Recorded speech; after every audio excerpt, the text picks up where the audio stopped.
성경 말씀 이사야 29장 13절 14절입니다.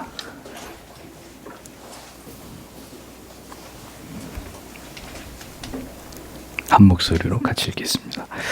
주께서 가라사대 이 백성이 입으로는 나를 가까이하며 입술로는 나를 존경하나 그 마음은 내게서 멀리 떠났나니 그들이 나를 경외함은 사람의 계명으로 가르침을 받았을 뿐이라. 그러므로 내가 이 백성 중에 기이한 일 곧 기이하고 가장 기이한 일을 다시 행하리니 그들 중에 지혜자의 지혜가 없어지고 명청을 자의 총명이 가리워지리라. 아멘. 기이하고 가장 기이한 일을 다시 행하리니 그들 중에 지혜자의 지혜가 없어지고 명철자의 총명이 가리워지리라. 인간이 만들어낸 예배는 말씀에서 떠난 것으로 하나님께 가증한 것임. 23항에서 26항까지를 해설하겠습니다. 23항, 인간이 만들어낸 예배는 말씀에서 떠난 것으로 하나님께 가증한 것임. 자, 사도들의 법령 또한 주님의 가르치심과 그 정신과 전혀 다르지 않음에도 가톨릭은 그들이 만든 의식과 제도와 법의 근거가 사도들의 법령에 기인한다고 주장을 하죠. 사도들이 만든 법령을 따라야 되듯이 자기들이 만든 모든 것도 복종하고 따르고 그걸 거부할 권한이 우리들에게 없다, 이렇게 이야기를 합니다. 그러나 로마 가톨릭의 이러한 횡포는 주께서 우리에게 주신 양심의 자유를 빼앗고 노예처럼 우리를 억압하는 일이다. 칼빈은 이렇게 일가를 합니다. 그러니까 인간이 만든 법들에 의해서 하나님을 예배할 때마다 그의 나라가 빼앗기는 것이다 라고까지 칼빈이 이렇게 이 부분을 비판합니다. 오직 하나님만이 하나님 자신을 위한 예배의 유일한 입법자가 되기를 원하신다는 거죠. 누구도 이것을 무시하거나 침해하거나 변경시킬 수 없다는 것입니다. 이것이 개혁주의의 가장 중요한 예배관입니다. 예배관. 우리 목에 칼이 들어와도 이걸 임의대로 우리가 이것을 변경시킬 수 없는 굉장히 중요한 부분입니다. 하나님이 이것을 얼마나 중요하게 여기시는지를 보세요. 방금 읽은 구절이죠. 마태복음 15장 9절에도 사람의 계명으로 교훈을 삼아 가르치니 나를 헛되이 경배하는도다. 주님이 이렇게 말씀하셨죠. 그러니까 이스라엘이 우상 숭배로 자기들을 더럽힌 모든 악행은 그들이 보여준 불순한 혼합에 있었다는 것입니다. 혼합. 하나님이 말씀하신 것에 사람의 생각을, 사람이 고안한 무언가를 더해서 혼합시켰다는 거죠. 곧 하나님께서 명하신 법을 어기고 자기들이 스스로 새로운 의식을 만들어내서 이렇게 하나님을 예배하는 것이 바르다라고 말했던, 이게 가장 중요한 문제가 되는 부분이었던 거죠. 하나님께서는 의식뿐만이 아니라 마음을 다하지 않은 헛된 거칠어와 같은 예배를 결코 인정하지 않으십니다. 말씀과 상관없는 온갖 방책들을 도입해서 하나님께 드리는 예배를 범하는 이런 행위에 대해서 하나님은 좌시하시는 분이 아니시라는 것입니다. 그러니 이사의 말씀이 얼마나 무섭습니까? 다 바보 멍청이가 되게 하겠다는 거예요. 너희가 나를 바르게 예배하지 않을 때 너희 안에 지혜와 총명을 다 거두어 가서 어린아이 같은 자들로 하여금 너희를 다스리게 하고 유치한 자들이 관료들이 돼서 너희들을 통치하는 이런 세상을 만들겠다는 거예요. 자, 여러분, 우리가 그런 세상에 지금 살고 있는 겁니다. 두말할 나위 없이.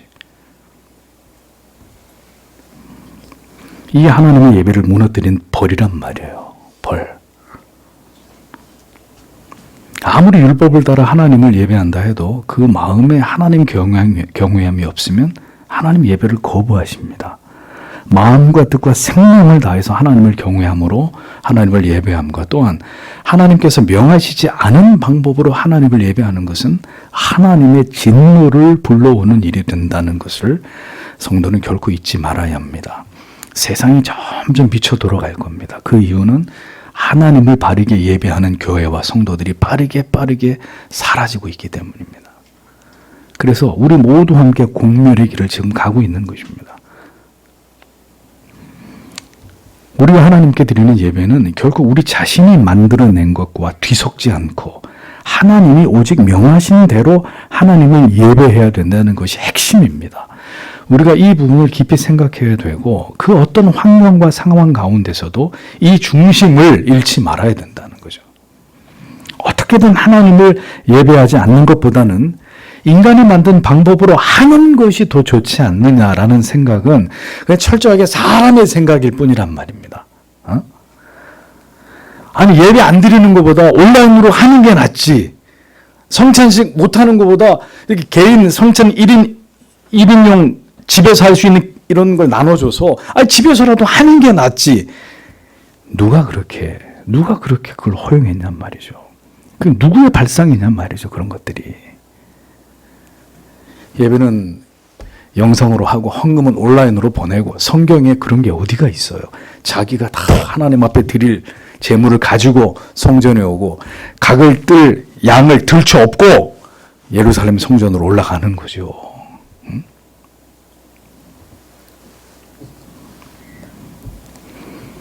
아무리 인간이 고안한 방법으로 불경하지 않게 하나님을 예배한다고 하더라도 결국 간단한 문제가 아닙니다. 하나님이 극도로 진노하시고 정죄하실 문제라고 칼빈은 분명하게 강조하고 있습니다.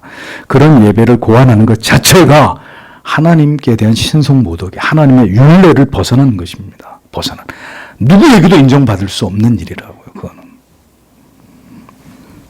아하스 보십시오. 더 화려하게 제단을 꾸미고 더 화려하게 자기 집을 그렇게 지은 것도 아니고 제단을 화려하게 꾸미고 하나님을 제사하려고 했습니다. 그러니까 옛날에 보았던 그 제사와 제단보다 더 세련되고 더 화려하게 제단을 쌓고 하나님을 예배하려고 했습니다. 그런데 성령은 이를 매우 가증한 죄로 간주했단 말입니다. 그 이유는 단 한 가지입니다. 사람이 만들어낸 것으로 하나님을 예배하려 했기 때문이다. 하나님은 투박하고 원시적이고 그러나 그 예배가 신령과 진리 안에서 마음을 다하여 성령 안에서 하나님을 경외하고 사랑함으로 하나님께 드리는 것을 더 기뻐하십니다. 앞으로 세월이 100년, 200년 더 흘러가도 더 세련되고 더 편리한 방법으로 하나님을 예배하는 게 아니라 더 투박하고 원시적인 방법으로 원론적으로 하나님을 예배하는 것을 하나님이 원하신다는 겁니다. 예배는 결국 화려한 악기와 조명과 멀티스크린과 세련된 공간에서 매우 경건해 보이는 인위적인 분위기를 만들어낸 이런 환경에서 하나님께 예배를 드릴 때 하나님이 기뻐하시는 것이 결코 아니란 말입니다. 하나님은 하나님께서 명하신 대로 순종하여 마음을 다해서 하나님을 예배하는 것을 원하십니다.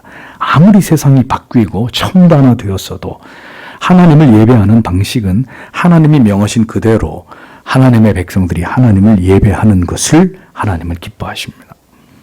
하나님에 대한 깊은 경외감이 우리의 영혼을 지배할 때 우리는 하나님 앞에서 하나님께서 필요로 하시는 것은 아무것도 없고 단지 하나님이 명하신 대로 우리의 마음과 뜻을 다해서 하나님을 경외함으로 예배하는 것만이 가장 중요하다는 걸 깨닫게 됩니다. 깨닫게 돼요. 하나님 경외함이 우리 영혼을 강하게 지배하면 지배할수록 어떤 형식에 뭘 어떻게 이런 게 중요한 게 아니라 여호와 하나님은 우리의 마음, 우리의 중심, 우리의 배부를 꿰뚫어보고 계시는 분이시다. 그게 더 선명하게 우리의 의식을 지배하게 되는 것입니다. 그게 없으면 어떻게 되죠? 예배가 쇼가 되는 거예요. 뭔가 좀 감동을 인위적으로 만들어내는 어떤 아주 세련된 퍼포먼스가 이루어지는 예배가 이 엔터테인먼트한 쇼가 되는 거예요.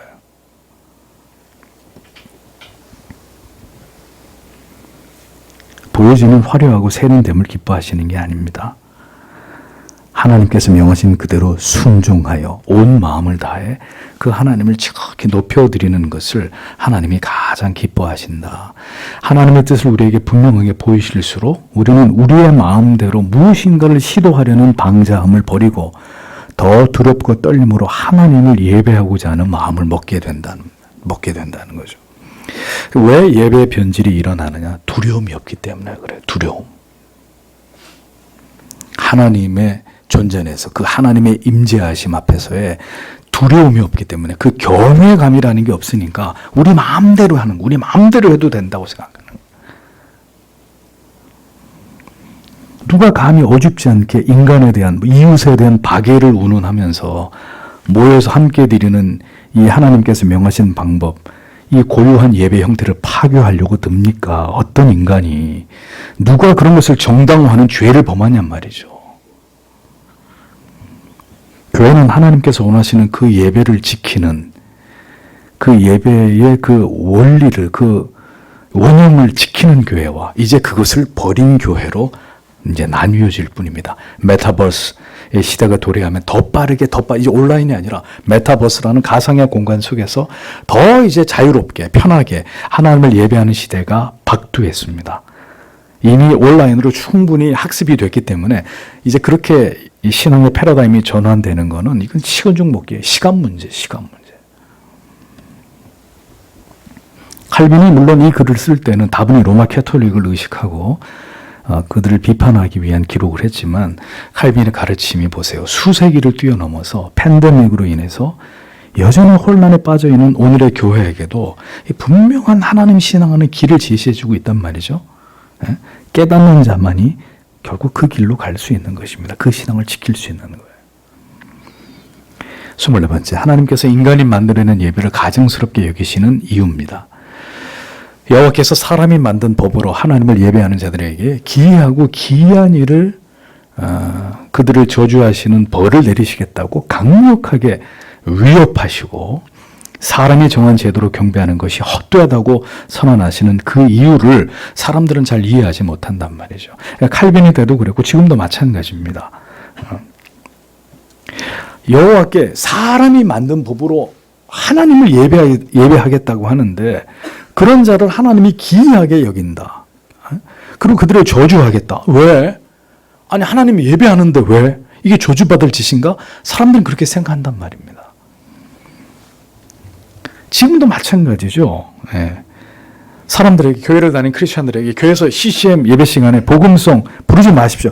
그런 것을 하나님 예배할 수 없습니다. 이렇게 말하면 의아해합니다. 왜? 아니, 왜 우리가 하나님을 찬양하는 이런 모든 것이 왜 잘못이냐고. 우리가 지금 가요를 부르냐고, 여기서. 하나님 찬양하는데 그게 뭐가 잘못됐습니까? 이런 반응을 보입니다. 여전히 비대면에 대해서 많은 목회자와 성도들이 지지를 하잖아요. 우리는 하늘의 지혜와 지식만으로 풀 수 있는 신앙의 문제들에 대해서 그것을 하나님이 명령하신 것에만 의지해야 된다는 것을 진지하게 생각해야 돼요. 그리고 그걸 생각해 보면 하나님이 왜 인간의 사악한 본성을 따라서 하나님을 예배하는 이런 사악한 의식들을 가증하게 여기시는지에 대한 그 이유를 깨닫게 되는 것입니다. 하나님을 예배하면서 인간이 만든 법에 순종하는 사람들은 그렇게 하면서 그것이 하나님을 위한 것이라고 여길지라도 하나님이 보시기에는 겸손히 자기를 낮추어서 하나님을 높이고자 함이 아니라는 거예요. 하나님은 오직 겸비하여 우리 자신을 하나님께 낮추고 모든 하나님께로부터 비롯되는 은혜와 자유와 긍휼을 구하는 이 예배자의 그 영혼, 그 겸비한 심령을 원하신단 말이죠. 우리가 막 하나님을 마중해서 난리를 부리는 하나님 영광 돌림 찬양, 그런다고 하나님이 찬양을 받고 영광을 받으시는 분이 아니잖아요. 자기 스스로 자기의 영광을 취하시는 분이기 때문에 하나님이. 그러니까 그것은 모독이 되는 거예요. 모독. 우리가 하나님을 영화롭게 해야 그건 마땅히 우리의 존재의 이유이긴 하나, 우리가 하나님을 영화롭게 하지 않으면 그럼 하나님의 영광을 받지 못하는 분이냐? 절대 아니거든요. 그런데 하나님께 영광을 돌리기 위해서 인간이 만든 무언가를 가지고 열심히 그걸 하면서 하나님께 영광을 돌린다? 그것 자체를 하나님이 원치 않는, 하나님의 본질과 속성을 이해하지 못하면 우리가 열심히 가장 거룩하게 하나님을 위하면서도 가장 사악한 죄를 저지르는 이런 모순에 빠지게 되는 것입니다. 이런 걸 전혀 이해하지 못하는 거예요. 오늘날 절대 다수의 복음주의가 이해 못하는 거예요. 그러니까 방법론에 대해서는 전혀 그게 왜 문제가 되는지에 대해서 의식 자체가 없는 그런 경우들이 허다하단 말입니다. 하나님을 위한 거면 다 좋은 거고. 다 좋은 거고 하나님 기뻐하는 거고 이렇게 자의적으로 해석하는 것입니다. 그 모든 것은 하나님을 위해서 만든 것이 아니다라는 거죠. 하나님을 위해서 그 법을 제도를 지키는 것이 아니기 때문이다라는 겁니다. 그럼 누구를 위한 걸까요? 결국은 우리 자신을 위한 거예요. 그렇죠?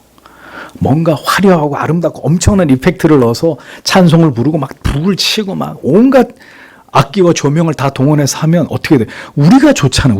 우리가 엄청 감동을 받잖아. 굉장히 감정적으로 고양되고, 굉장히 우리 자신이 좋아진단 말입니다. 그런 것들을 사용하면. 그러니까 우리 자신을 위한 거라는 거죠, 결국은. 이스라엘 백성이 자기들을 위해서 불안하니까 두려우니까 금을 다 모아서 송아지 형상을 만들어 놓고 하나님을 제사했듯이 결국은 하나님을 위한다고 하는데 사실은 우리 자신을 위한 것이 되고 만다는 것입니다. 교회가 만든 새로운 형태의 예배의 내용과 찬송의 형태, 교회가 만든 새로운 직분, 직책, 모든 게 하나님의 법을 따르지 않고 인간을 위해서 인간들을 배려하기 위해서 만든 것들이 대부분입니다. 이것이 신앙 안에 있는 인본주의란 말이에요. 인본주의. 하나님을 높이는 것 같으나 결국은 인간을 더 위하려는 이 얄팍한 생각과 마음에서 나온 것들이란 말이에요. 저주받을 것들이란 말이에요. 사람을 위하려고 하는. 그래서 바울은 사람이 만든 전통에 속지 말라고 경고한 것입니다. 골로새서 2장 4절에 내가 이것을 말하면 아무도 공교한 말로 그럴듯한 아주 논리적인 말로 너희를 속이지 못하게 하려 함이니 라고 기록했습니다. 하나님의 가르침과 관계없이 사람들이 고안해낸 자의적 숭배, 인간이 만든 모든 경배의 형태들에 속지 말라고 경고하는 것입니다. 속지 말라. 거기 하나님 안 계시다고. 골로새서 2장 22절 23절 이 모든 것은 쓰는 대로 부패에 돌아가리라. 사람의 명과 가르침을 쫓느냐? 이런 것들은 자의적 숭배와 겸손과 몸을 괴롭게 하는데 지혜 있는 모양이나 오직 육체 쫓는 것을 금하는 데는 유익이 조금도 없느니라. 이렇게 말씀하고 있습니다. 칼빈이 아주 멋있는 말을 합니다. 사람들의 지혜는 모두 어리석은 것이 되어야 하고 오직 하나님께서 홀로 지혜로우시도록 해야 한다. 그러려면 아무것도 바꾸지 말라는 거예요. 하나님이 명하신 대로 하라는 거예요. 사람의 지혜는 모두 어리석은 게 되어야 하고 오직 하나님께서만 수백 년, 수천 년이 지나가더라고. 세상 끝날까지 하나님께서 홀로 지혜로우시도록 그분이 말씀하신 것만 지혜롭도록 해야 한다. 그걸 지켜야 한다. 하나님께서 명하신 바를 따라 우리가 보기에 더 나아 보이는 것을 만드는 것이 아니라 하나님께서 정하신 것을 겸손히 따름으로 하나님께서 홀로 지혜로우심으로 그분의 영광이 드러나게 해야 한다. 칼빈이 정확히 이것을 지적한 것입니다. 창조의 권위보다 피조물의 권위가 더 높임을 받는 것에서 일어나는 일들을 칼빈은 이렇게 극도로 경계했던 것입니다. 그러니까 그러한 일들은 무분별한 미신으로 신앙을 더럽히는 것이다 라고까지 말합니다. 사람의 정신으로 만들어내는 것은 언제나 유격적이요 어리석은 것일 뿐이다 라는 것을 우리들에게 분명히 상기시키고 있는 것입니다. 앞에 나와서 젊은 여자 지체들 형제들이 이렇게 옷 멋있게 입고 찬양 부르면서 찬양 인도하면 찬양이 귀에 들어오겠어요? 앞에 잘생긴 찬양 리더하고 이쁜 찬양하는 자매들이 보이지? 그게 뭐 TV에서 나와서 노래하는 거 보는 거하고 뭐가, 걸그룹 나와서 노래하는 거 쳐다보는 거하고 뭐가 다르겠어요? 입으로는 찬양하면서 눈으로는 사람 쳐다보고 잘생겼니 못생겼니 이쁘니 오늘 치마가 어떠니 안 된단 말입니다. 안 된다고요. 25번째 사무엘과 마노아의 예. 인간들이 고안한 어떤 형태의 예배를 정당화하는 자들이 근거로 제시하는 예는 사무엘상 7장에 나오는 사무엘이 라마에서 제사를 드린 장면입니다. 자, 이 장면 하나님이 제사하는 장소가 아니잖아요. 그 장소를 벗어나서 라마에서 임의로 제사를 드렸어도 여호와의 사자를 만나고 감동이 돼가지고 그런데도 하나님이 기뻐 받으시지 않았냐? 뭐가 문제가 되냐? 이런 이제 주장을 하는 거죠. 그러나 이것은 사무엘이 율법을 어긴 것이 아니라 그 당시 언약궤 마누아 여호와의 사자 이거 마누아고 제가 착각했습니다. 뒤에 마누아가 그렇고 그런데 아무튼 이 이제 예배 장소를 변경시킨 것에 대해서 이제 그걸 정당화하는데 사무엘이 율법을 어긴 게 아니라 당신은 아직 언약궤를 위한 별도의 장소가 정해져 있지 않은 때였기 때문에 자신이 거주하고 있는 곳에서 하나님을 예배하는 것일 뿐입니다. 만약에 어떤 하나님의 예배할 장소가 정해져 있었는데 사무엘이 임의로 예배하는 그 하나님의 예배하는 장소로 옮겼다면 이건 중대하게 하나님의 법을 어긴 게 됐는데 아직 그런 율법이 없었단 말입니다. 임의로 하나님을 예배하는 곳에서 이탈한 게 아니라 신성한 의식에 무엇인가 새로운 걸 더한 게 아니라 하나님이 주신 감동 안에서 아직 하나님을 예배할 곳이 없으니까 자기가 있는 곳에서 하나님을 예배하는 거예요. 그걸 가지고 임의대로 우리가 무언가를 만들 수 있다 이렇게 논리를 펴는 것은 궁색하기 짝이 없는 것입니다. 자, 그 다음에 사사기 13장에 나오는 마노아의 경우죠. 이제 이것을 칼빈은 매우 이례적인 것이다 이렇게 설명을 합니다.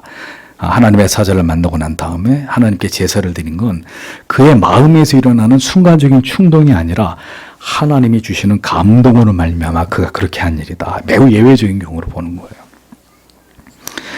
그런데 이제 사사기 8장에 나오는 기드온의 경우 그는 임의로 금으로 에봇을 만들어서 이제 이게 기드온의 막판에서 이제 막 나갈 때 기드온이 하나님 앞에 저지른 끔찍한 죄잖아요. 금으로 에봇을 만들어서 그걸 우상처럼 여기고 자기 성읍에 그걸 두게 됩니다. 그것이 빌미가 돼서 온 이스라엘 백성들이 음행을 저지르게 되는데 원인을 제공하게 되죠. 그로 인해서 백성 전체가 하나님 앞에 멸망을 당하게 되는 이런 이제 원인을 기드온이 제공하게 되죠. 이것이 가장 결정적인 잘못인 거죠. 사람의 마음대로 충동적으로 우발적으로 새로운 걸 만들어서 그것으로 하나님을 예배하려고 하는 이런 행위가 그의 뜻대로 선하고 아름답게 열매를 맺는다면 다행이지만 어떻게 해요? 더 더럽히고 그 거룩함을 훼손하고 음란한 추악한 것으로 전락해버리잖아요. 근데 끝이 좋지 않은 거예요. 아무리 하나님을 위해서 한다고는 하는데 그게 정말 하나님이 명한 대로 하지 않으면 어떤 것든 그 끝이 좋지 않아요. 끝이. 다 지난 얘기입니다만 제가 특별한 사람, 특정한 사람 지적해서 얘기하고 싶지 않지만 우리나라에서 복음성을 제일 많이 작곡한 어떤 작곡자가 있었죠. 여러 자매들을 성적으로 범해서 큰 문제가 됐었습니다. 우리가 불렀던 대다수의 유명한 복음송이 다 그 사람이 작곡한 곡인데 그런 죄를 범해서 그 교회를 영국 교회에서 어떻게 그 곡들을 다 퇴치시켜야 되느냐 마냐 한참 지난 얘기입니다. 어떤 찬양 집회에 그 찬양 집회 실황을 봤는데 찬양 집회 시작하기 전에 많은 한 뭐 몇천 명 되는 사람들이 그 곳에 모였는데 저 뒤에 문이 착 열리고 이 황금빛 이렇게 제사장 같은 옷을 입은 사람들이 방석에다가 황금빛 왕관을 세 사람이 왕관 세 개를 방석 위에다 받치고 들고 들어와요. 들고 들어와. 그게 무슨 행위겠어요? 삼위의 하나님이 이 찬양 집회 가운데 함께 하신 찬양 집회 하기 전에 가운데 복도로 쫙 걸어 들어오니까 들고 굉장히 사람들은 또 그걸 다 이렇게 경탄에 맞이하는 눈으로 쳐다봐요. 그 다음에 어떤 큰 교회에서 있었던 일이죠. 성찬식 하기 전에 장로님들이 큰 십자가를 지고 저기서부터 가운데로 이렇게 십자가를 지고 장로님들이 입장을 하는 거죠. 성찬식 하기 전에.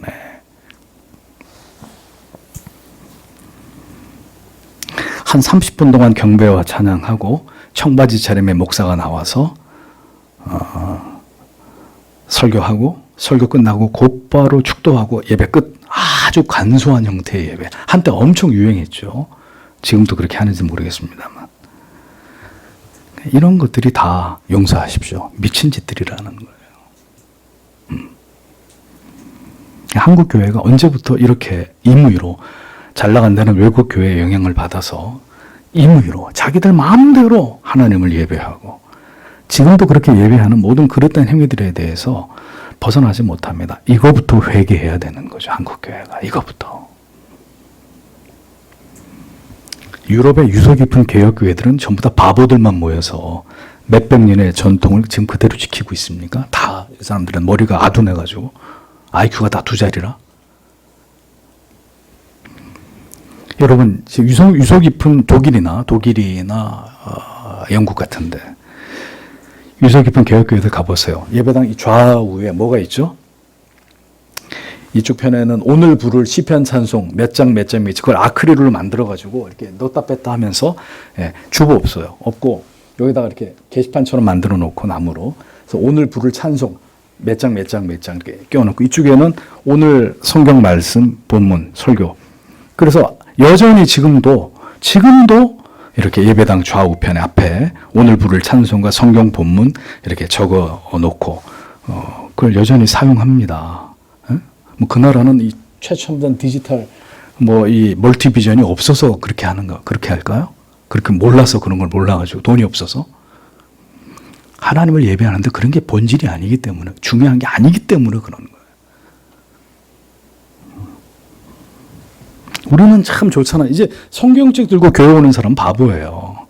왜? 모든 예배 실황을 뒤에 있는 큰 멀티비전, 이제 목사 얼굴에 점까지 다 보여준, 이제 해상도도 좋아가지고 큰 멀티비전에다 다 쏴주잖아요. 오늘 부를 찬송부터 성경부터. 그러니까 빈손으로 교회 가는 거, 누가 이거 성경책 들고 교회 가, 촌스럽게. 이제 그런 시대가 됐잖아요. 경쟁적으로 예배당 안에 이런 거 멀티스크린 설치해서. 할 줄 아는 방법을 몰라서 안 하겠느냐. 예배의 중요한 정신이 무엇인지. 그들은 여전히 그걸 지키려고 하는 거예요. 얼마든지 뭔가를 바꾸고 세련되게 할 수 있는데, 그 덮어놓는 거예요. 그럼 우리가 할 수 있는 게 아니다. 우리가 해서는 안 되는 거다. 그러니까 덮어놓는 거예요, 그냥. 손대지 말라고. 26번째, 바리새인의 누룩에 대한 주님의 경계. 주님께서는 바리새인들의 누룩을 조심하라고 말씀하셨습니다. 여기서 누룩이란 무엇이든 하나님의 순결한 말씀에 사람들이 자기들 자신의 가르침을 뒤섞어 놓는 것을 의미합니다. 그러하게 주님께서는 그들의 모든 이러한 사악한 가르침을 멀리하고 피하라고 말씀하신 것을 보게 됩니다.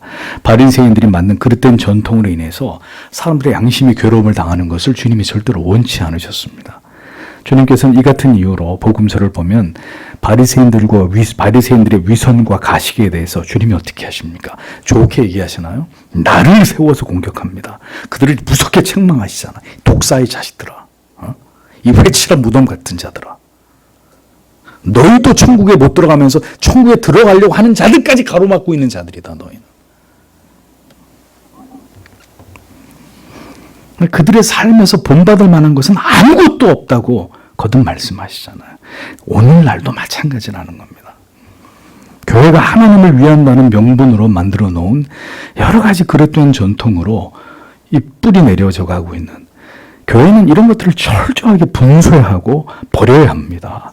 이런 것들을 개혁해 나가지 않고는 결국 하나님이 기뻐하는 교회를 세워나갈 수가 없는 것입니다. 아우구스티누스는 자신들의 권위를 가지고 임의로 그릇된 전통들을, 의식들을 만들고자 하는 자들에 대해서 이렇게 말했습니다. 그대로 다 인용을 할게요. 주님의 양우리에는 감독자들이 있는데 아들들도 있고 싹군들도 있다. 아들인 감독자들은 참된 목자들이다. 그러나 싹군들도 또한 필요하다는 것을 배우기 바란다. 교회 안에 있는 많은 이들이 이 땅의 이득을 추구하느라 그리스도를 전하는데 그들을 통해서도 그리스도의 음성이 사람들에게 들린다. 그리고 양이 싹군을 따르는 것이 아니라 오히려 싹군을 통하여 목자를 따르는 것이다. 주께서 친히 그 싹군들의 누구인지를 지적하시는 말씀을 들으라. 그는 말씀하기를 서기관들과 바리새인들이 모세의 자리에 앉아 있으니 그들이 말하는 바를 행하되 그들이 행하는 바를 본받지 말라고 하신다. 그의 말씀은 곧 싹군들을 통해서 목자의 음성을 들으라는 뜻이 아니고 무엇이겠는가. 그들이 그 자리에 앉아서 하나님의 율법을 가르치고 있으니 하나님께서 사람들을 통하여 가르치신 것이다. 그러나 만일 그들이 자기들의 법을 가르치면 듣지도 말고 행하지도 말라. 이게 아우구스티누스의 가르침입니다. 그러니까 유대주의 종교 지도자들을 싹군으로 묘사하는데 그들이 모세의 바른 율법을 전할 때는 하나님의 말씀으로 받으라는 거죠. 단 그들이 하나님의 율법 외에 다른 것들을 말하고 그들의 이율배반적인 삶에 대해서는 너희가 외면하라는 거예요.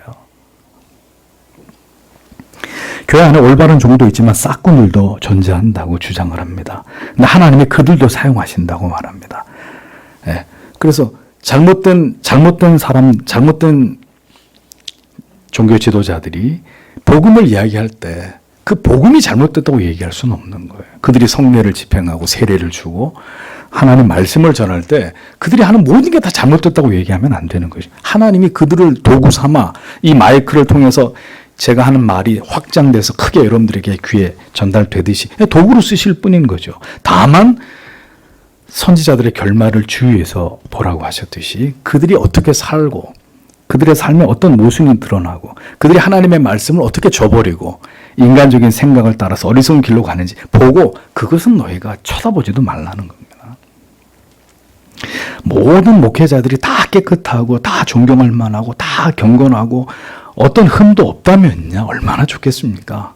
여러분들에게 논의 말씀드리잖아요. 교회가 다시 종교개혁적인 차원에서의 각성과 회개가 일어나지 않으면 소망이 없어요. 교회가 다시 이 세상을 살 인재들을 철학 경영인들을 또 교육가를 그리고 정치인들을 다시 교회가 하나님 앞에 소명받은 사명받은 그런 인재들을 세상에 내놔서 다시 세상을 갈아엎는 이런 일에 교회가 이바지하지 못하면 세상은 끝나는 거죠. 세상이 어떻게 그렇게 선하고 착하고 도덕적이고 양심이 살아있는 사람들을 만들어내서 그런 사람들이 세상을 이끌어 나가는 지도자로 키워내겠어요. 세상이 무슨 힘이 있어서. 교회가 그렇게 하자면 소망이 없는 거죠.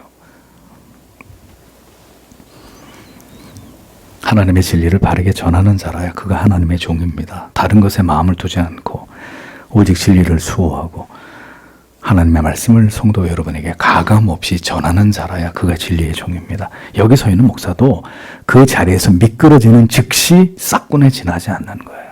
누구든지 예배가 없는 겁니다. 아우구스티누스는 거부와 저항을 말하지만 그것이 강조될 때 또 어떤 문제에 부딪힐 수 있는지 그리고 올바른 교회의 법이 왜 중요한지 다음 주에 이어서 이 문제까지 생각해 보려고 합니다.